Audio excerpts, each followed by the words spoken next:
Machu Picchu एक tourist destination जो कि साउथ अमेरिका के पेरू कंट्री में लोकेटेड है। कुछ दिनों से ऐसी रिपोर्ट्स निकल कर आ रही हैं कि यहाँ पर हिस्ट्री क्रिएट कर दी गई है।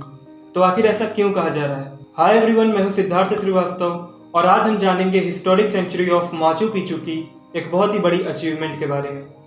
तो आखिर ये अचीवमेंट है क्या? जैसा कि हम सब जानते हैं कि हमारे एनवायरनमेंट में पोल्यूशन काफ़ी बढ़ता जा रहा है। हमारा एनवायरनमेंट काफ़ी पोल्यूटेड होता जा रहा है और इसका एक बहुत ही बड़ा रीज़न है इंडस्ट्रियलाइजेशन। इंडस्ट्रीज और फैक्ट्रीज से निकलने वाली harmful gases, waste materials, garbages, इन सब से हमारे एनवायरनमेंट में कार्बन डाइऑक्साइड का एमिशन बढ़ता जा रहा है। यानी कि कार्बन डाइऑक्साइड बहुत ही ज़्यादा अमाउंट में रिलीज हो रहा है हमारे नेचर में, जिससे कि क्लाइमेटिक चेंजेस बहुत ही ड्रास्टिकली हो रहे हैं और ग्लोबल वार्मिंग का भी रीजन यही है। तो ऐसे में जहाँ पर हमारे एनवायरनमेंट में कार्बन डाइऑक्साइड बहुत ही ज़्यादा अमाउंट में रिलीज हो रहा है, कार्बन डाइऑक्साइड का एमिशन बढ़ता जा रहा है हमारे एनवायरनमेंट में, वहीं माचू पिचू दुनिया का ऐसा पहला टूरिस्ट डेस्टिनेशन बन गया है जिससे कि कार्बन न्यूट्रलिटी का सर्टिफिकेट प्रोवाइड किया गया है। यह सर्टिफिकेट ग्रीन इनिशिएटिव द्वारा दिया गया है, एक ऐसा इंस्टीट्यूशन जो कि ग्रीन और एनवायरनमेंट फ्रेंडली टूरिज्म को प्रमोट करता है। ग्रीन इनिशिएटिव ने माचू पिचू को ग्लोबल रेफरेंस दिया है in terms of sustainability. Sustainability का मतलब होता है कि बिना फ्यूचर जनरेशन की नीड्स को सेक्रीफाइस किए बिना अपने प्रेजेंट की नीड्स को अच्छी तरीके से पूरी करना। तो आखिर ये कार्बन न्यूट्रलिटी होता क्या है, इसके बारे में हम आगे वीडियो में जानेंगे, लेकिन उसके पहले आपको माचू पिचू की थोड़ी इन्फॉर्मेशन जाननी जरूरी है। माचू पिचू एक 15वीं सेंचुरी इनका सिटाडेल है।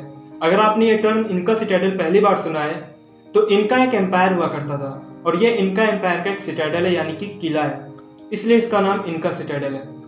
आपको बता दें कि माचू पिचू दुनिया के ऑफिशियल 7 वंडर्स में से एक है, यानी कि दुनिया के 7 अजूबों में से एक है माचू पिचू। बहुत ही खूबसूरत सी ये जगह है और उसकी खूबसूरती को बरकरार रखने के लिए यहाँ पर कार्बन न्यूट्रलिटी को अचीव करने की पूरी कोशिश की गई है। तो आइए जानते हैं कि कार्बन न्यूट्रलिटी क्या होता है। कार्बन न्यूट्रलिटी वैसे तो एक बहुत ही बड़ा कॉन्सेप्ट है, लेकिन हमें यहाँ पर इसके बारे में इतनी डीप में जानकारी लेने की जरूरत नहीं है। इसका सीधा सा मतलब होता है कि जितना कार्बन डाइऑक्साइड एटमॉस्फेयर में रिलीज हो रहा है और जितना एब्जॉर्ब किया जा रहा है उसके बीच में एक बैलेंस होना, यानी कि एटमॉस्फेयर में उतना ही कार्बन डाइऑक्साइड रिलीज हो जितना कि तुरंत एब्जॉर्ब किया जा सके, एक प्रॉपर बैलेंस क्रिएट करना। इसी को कहते हैं कार्बन न्यूट्रलिटी, यानी कि कार्बन डाइऑक्साइड के एमिशन को बहुत ही ज़्यादा कम कर देना, जिससे कि हमारे नेचर को काफ़ी ज़्यादा फायदा होता है। क्लाइमेटिक चेंजेस अपने टाइम पर होते हैं और नेचर में बैलेंस बना रहता है। अब ये जो सर्टिफिकेट जो कि historic sanctuary of Machu Picchu को ग्रीन इनिशिएटिव द्वारा दिया गया है, इसमें बताया गया है कि 2030 तक जो इनका सिटाडेल में कार्बन डाइऑक्साइड का एमिशन हो रहा है ये 45% तक कम हो जाएगा और 2050 के आने तक ये पूरी तरह से न्यूट्रल हो जाएगा। तो आइए जानते हैं कि माचू पिचू में कार्बन न्यूट्रलिटी को अचीव करने के लिए कौन कौन से मेथड्स अडॉप्ट किए गए हैं। सबसे पहले तो पूरे पेरू कंट्री में माचू पिचू में ही पहला ऑर्गेनिक वेस्ट ट्रीटमेंट प्लांट है, जिससे कि गार्बेजेस को नेचुरल कोल में ट्रांसफॉर्म किया जा सके। और यहीं पर पहला ट्रांसफॉर्मेशन प्लांट ऑफ ऑयल भी सेटअप किया गया है, जिससे कि जो वेजिटेबल ऑयल्स होते हैं जो कि रेस्टोरेंट और घरों से फेंक दिए जाते हैं, उन्हें ग्लिसरीन और बायोडीजल में प्रोड्यूस किया जा सके, जो कि बहुत ही अच्छा इनिशिएटिव है। और भी काफ़ी सारे मेथड्स अडॉप्ट किए गए हैं, जैसे कि रिफॉरेस्टेशन प्रोसेस, और एक बहुत ही इंपॉर्टेंट और बहुत ही अच्छा इनिशिएटिव जो लिया गया है वो है कार्बन क्रेडिट परचेज करना।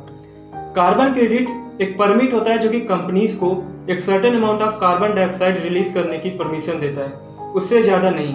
अगर companies limited amount of carbon dioxide से ज़्यादा एमिट करती हैं तो उन्हें कुछ स्ट्रिक्ट गाइडलाइंस को फॉलो करना पड़ता है, जिससे कि कंपनीज की लिमिट बनी रहती है और ये हमारे नेचर के लिए काफ़ी अच्छा भी है। तो ये रहे मेथड्स जिन्हें अडॉप्ट कर माचू पिचू में कार्बन न्यूट्रलिटी को अचीव किया जा रहा है। कई सारी बड़ी कंट्रीज हैं जैसे कि चाइना, यूनाइटेड नेशंस, इन्होंने भी दावा किया है कि हम एक सर्टेन पीरियड ऑफ टाइम तक कार्बन न्यूट्रलिटी को अचीव करेंगे, जैसे कि 2050 तक, 2060 तक।